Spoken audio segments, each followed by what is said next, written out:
alhamdulillah alhamdulillahi rabbil alamin en jetti Allah no feewi en jarnimo kadi hande o eden do e odo jamma do e juma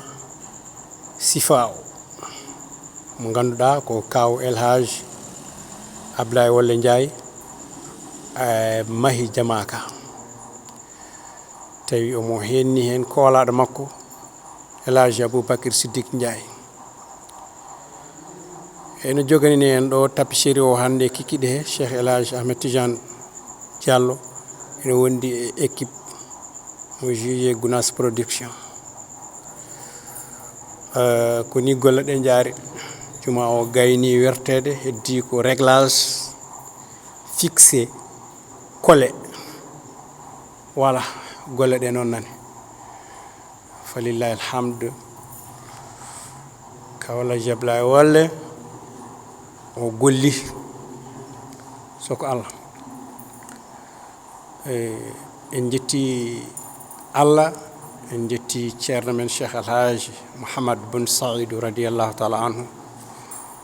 mo ganda ko kanko tigi labino ngal do dingiral labangal o wima o darno do juma ma juma darodo so tawi juma mawdo ka Medina Gounass bettimo ne inchallah ka do bettatamo ka wada comme plan juma mawdo o kati sa gandu wonde juma mawdo o do ko ni sifuri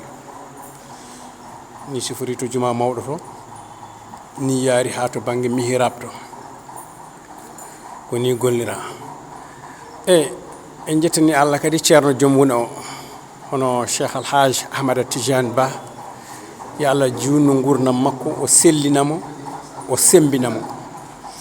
kanko Allah rokki odo woni kadi waawde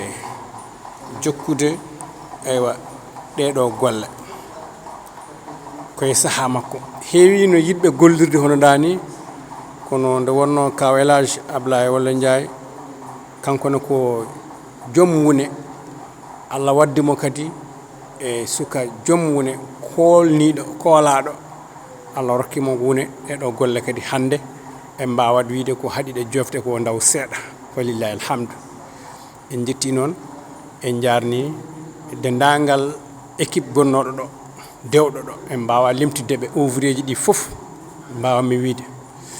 ha artu non e commission kalfinanodo yo gollude do golle tabarakallah machallah golle ko ni jaari nder juma o tan